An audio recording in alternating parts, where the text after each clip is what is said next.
Hello students, आपका मेरे channel smart study में स्वागत है। स्टूडेंट्स, आज हम शिक्षा निदेशालय की तरफ से दी जाने वाली कार्यपत्रक नंबर 26 करेंगे, जो कि क्लास 8th की है और विषय है हिंदी। ये वर्कशीट 24 दिसंबर 2020 की है। तो आइए शुरू करते हैं आज की वर्कशीट शुरू करने से पहले प्लीज़ मेरे चैनल को सब्सक्राइब कर दीजिए। तो आइए देखते हैं आज की वर्कशीट अकबरी लोटा। बेटा, पिछली वर्कशीट में हमने देखा था कि लाला झाऊ लाल ने अपनी वाइफ से प्रॉमिस किया था कि वो उन्हें 250 रुपये देंगे, तो इसलिए वो उसी पैसों की जुगाड़ में चिंतित थे और छत पर घूम रहे थे और उन्होंने अपने नौकर से पानी मंगवाया। तब जब नौकर की बजाय उनकी वाइफ पानी लेकर आई और एक पुराने से लोटे में लेके आई जो उन्हें बिल्कुल पसंद नहीं था, और जब वो पानी पीने लगे तो उनके हाथ से वो लोटा नीचे गिर गया और वो लुढ़कता हुआ नीचे पहुंच गया। तो आइए देखते हैं आज की वर्कशीट में क्या दिया गया है। लाला को काटो तो बदन में खून नहीं, ऐसे चलती हुई गली में ऊंची 3 मंजिल से भरे हुए लोटे का गिरना हंसी खेल नहीं। मतलब वो ऊंची 3 मंजिला इमारत पर थे और वहां से वो लोटा गिरते लुढ़कते लुढ़कते गिरा, तो वो कोई हंसी खेल नहीं था। यह लोटा न जाने किस अनाधिकारी के झोपड़े पर काशीवाद का संदेश लेकर पहुंचेगा। तो यहाँ पे लाला झाऊलाल कह रहे कि पता नहीं ये लोटा लुढ़कता लुढ़कता किसके पास पहुंचेगा। कुछ हुआ भी ऐसा ही। गली में जोर का हल्ला उठा। अब गली में जोर से शोर मचा। भी क्या हुआ है? लाला झाऊ लाल जब दौड़कर नीचे उतरे तब एक भारी भीड़ उनके आंगन में घुस आई। जब देखो, समझ रहे हो, वो छत पर थे। जब शोर हुआ तो उन्होंने नीचे उतर कर आए तो देखा उनके आंगन में एक भारी भारी भीड़ है, मतलब काफी लोग जमा हो रहे हैं। लाला झाऊ लाल ने देखा कि इस भीड़ में प्रधान पात्र एक अंग्रेज है। जो मेन आदमी है वो अंग्रेज है, जो नक-शिक से भीगा हुआ है। मतलब जो देखो, लोटा पानी से भरा हुआ था तो वो नक-शिक से भीगना है कि वो पानी से भीग गया है। जो अपने एक पैर को हाथ में सहलाता हुआ और दूसरे पर नाच रहा है। उसी के हाथ अपराधी लोटे का भी देखकर लाला झाऊ लाल जी ने फौरन 2 और 2 जोड़कर स्थिति को समझ लिया। तो देखो, उसके हाथ में जो लोटा उनका गिरा था वो उस अंग्रेज के हाथ में ही था। तो उस लोटे को देखकर लाला झाऊ लाल ये समझ गए कि लोटे का जो पानी था ये लोटा इसके ऊपर ही गिरा होगा, जिससे कि ये भीग गया है। ये लाला झाऊ लाल ने वहां पर समझा। आगे देखते हैं क्या कहते हैं बेटा। गिरने से पूर्व लोटा एक दुकान के साइबान से टकराया। वहां टकराकर उस दुकान पे खड़े अंग्रेज को उसने सांगोपान स्नान कराया और फिर उसी के बूट पर आ गिरा। तो देखो क्या कह रहा है कि जैसे ही वो लोटा हाथ से छूटा तो सबसे पहले दुकान के साइबान का मतलब होता है छप्पर, जो दुकान के आगे छप्पर लगाया जाता है, तो उससे टकराया। उसके बाद उस अंग्रेज को सांगोपान स्नान कराया, मतलब पूरी तरह उसको भिगो दिया, गीला कर दिया, और उसके बाद उसके बूट मतलब उसके पैर पर, शूज पर आकर गिरा। उस अंग्रेज को जब मालूम हुआ कि लाला झाऊ लाल ही उस लोटे के मालिक हैं, तब उसने केवल एक काम किया, अपने मुंह को खोलकर खुला छोड़ दिया। लाला झाऊ लाल को आज भी यह मालूम नहीं था कि अंग्रेजी भाषा में गालियों का ऐसा प्रकांड कोश है। मतलब उसने क्या किया, उसने बहुत अपशब्द बोले होंगे, तो अंग्रेजी भाषा में बोले होंगे, तो लाला झाऊ लाल को ये पता ही नहीं थी कि उन्होंने क्या क्या बोला, उन्हें समझ ही नहीं आया उनको ना। इस समय पंडित बिलवासी मिश्र भीड़ को भी चीरते हुए आंगन की ओर आते हुए दिखाई पड़े। अब क्योंकि उन्होंने जो पैसे मांगे थे उनकी वाइफ ने 250 रुपये, तो पंडित जो बिलवासी थे उन्होंने कहा था कि मैं कहीं से अरेंजमेंट करता हूँ। तो वहाँ पे भीड़ थी, तो पंडित बिलवासी क्या कर रहे थे, उस भीड़ को चीरते हुए मतलब उस भीड़ में से आगे आए। उन्होंने आते ही पहला काम यह किया कि उस अंग्रेज को छोड़कर और जितने भी आंगन में लोग घुस आए थे सबको बाहर निकाल दिया। तो उन्होंने क्या किया, जितने भी लोग थे अंग्रेज के अलावा उन सबको क्या किया, आंगन से बाहर निकाल दिया। फिर आंगन में कुर्सी रखकर उन्होंने साहब से कहा, आपके पैर में शायद कुछ चोट आ गई है, क्योंकि पैर पे ऊंचाई से लोटा गिरा था। तो वो कह रहे कि शायद आपके पैर में कोई ना चोट आ गई है, आप आराम से कुर्सी पर बैठ जाइए। तो देखिए बेटा, अभी तो जब वो लोटा उनके पैर पर गिरा तो वहां पर उनके चोट आ गई, जिसकी वजह से उन्होंने ये कहा कि आप यहाँ पर बैठ जाइए। अब देखेंगे कि आगे की वर्कशीट में क्या होता है। यहाँ कुछ शब्दार्थ दिए गए हैं, जैसे कि हल्ला। हल्ला का मतलब होता है शोर। नक्शिक, नक्शिक का मतलब होता है ऊपर से नीचे तक। यहाँ लिखा है ना, नक्शिक से भीगा हुआ, मतलब कि ऊपर से लेके नीचे तक भीग गया था जब वो लोटे का पानी उनके ऊपर गिरा था।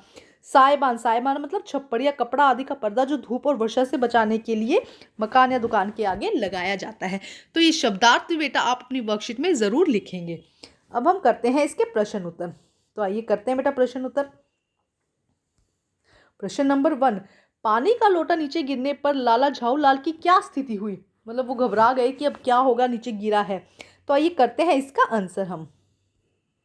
तो देखिए बेटा, आंसर नंबर 1, पानी का लोटा नीचे गिरने पर लाला झाऊलाल ऐसे हो गए मानो काटो तो बदन में खून नहीं, मतलब अगर काट भी दो तो बदन में खून नहीं, मतलब इतना वो डर गए थे। ये मुहावरा है, मतलब वो इतना डर गए थे, यानी लाला झाऊलाल बहुत डर गए थे यह सोचकर कि कहीं यह लोटा किसी को जाकर लग ना जाए, किसी के चोट ना पहुंच जाए। तो देखो क्या कहा जा रहा है कि पानी का लोटा नीचे गिरने पर लाला झाऊलाल ऐसे हो गए मानो काटो तो बदन में खून नहीं, यानी लाला झाऊलाल बहुत डर गए यह सोचकर कि कहीं यह लोटा किसी को जाकर लग ना जाए। अब हम करते हैं प्रश्न नंबर 2।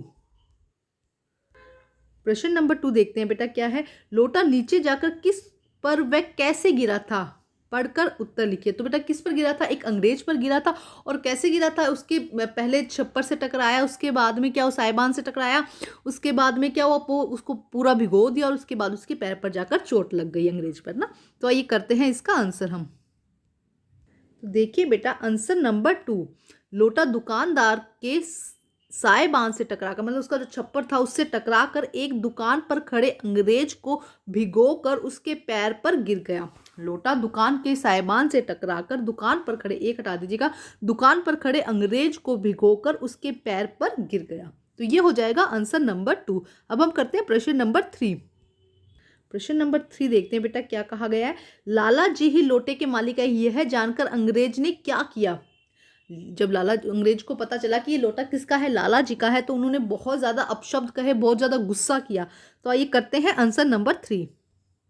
तो देखिए बेटा आंसर नंबर 3, जब अंग्रेज को पता चला कि लाला जी लोटे के मालिक हैं तो उसने अपना मुंह खोलकर अंग्रेजी में गालियां देना शुरू कर दिया, या अपशब्द लिख दीजिएगा कि अपशब्द करना शुरू कर दिया।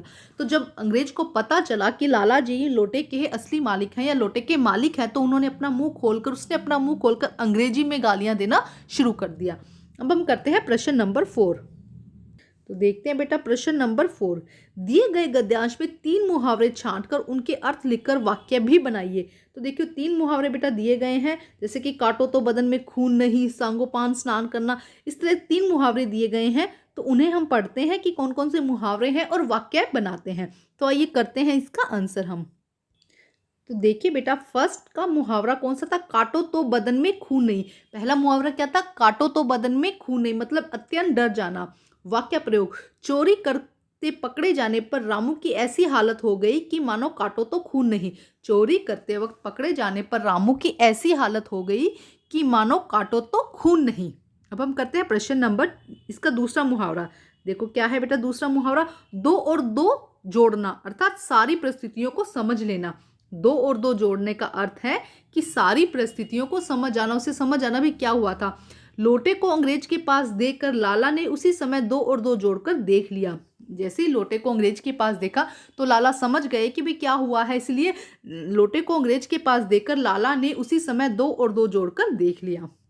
अब देखते हैं तीसरा बेटा, तीसरा क्या है, यहाँ पे हम देखते हैं तीसरा। देखो तीसरे में क्या कहा है, सांगोपान स्नान करना। इसका देखो सांगोपान स्नान करने का अर्थ है पूरी तरह भिगा देना। सांगोपान स्नान करने का अर्थ है पूरी तरह भिगा देना।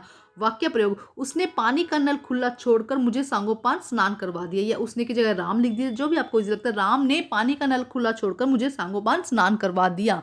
तो इस तरह से 3 वाक्य कुछ भी आप बना सकते हैं, इनका मीनिंग समझकर कोई भी 3 वाक्य आप यहाँ पर बना सकते हैं। अब हम करते हैं प्रश्न नंबर 5। प्रश्न नंबर 5 देखिए बेटा क्या है, यदि आप अंग्रेज के स्थान पर होते और लोटा आप पर गिरा होता तो आप क्या करते, कल्पना कीजिए। तो बेटा आप क्या करते, ये आपकी कल्पना पर आधारित है प्रश्न। आप अगर उसे कुछ नहीं कहते कि कोई बात नहीं गलती से गिर गया, इस तरह से भी आप कह सकते थे, गुस्सा भी आप कर सकते थे। तो जैसा आप विचार कर रहे हैं, आपके मन में विचार आ रहा है, आप यहाँ पे वैसे ही लिखेंगे। तो देखते हैं किस तरह से इसका आंसर लिख सकते हैं। तो देखिए बेटा आंसर नंबर 5 गतिविधि का आंसर दिया गया है यहाँ पे। अगर मैं अंग्रेज की जगह होता तो एक बार मुझे बहुत गुस्सा आता, एक बार क्योंकि लगी है ना चोट, ऊपर से गिरा है तो चोट भी लगी है। तो अगर मैं अंग्रेज की जगह होता या होती तो मुझे बहुत गुस्सा, एक बार मुझे बहुत गुस्सा आता, लेकिन बाद में मैं जानने का प्रयास करता कि ऐसा क्यों हुआ है। मैं ये कोशिश करता जानने की ऐसा क्यों हुआ है। ठीक है स्टूडेंट, तो बेटा आज की वर्कशीट कंप्लीट होती है। वर्कशीट कंप्लीट करके अपने टीचर से चेक कराइए और प्लीज़ मेरे चैनल को लाइक कीजिए, सब्सक्राइब कीजिए और शेयर कीजिए। Thank you students.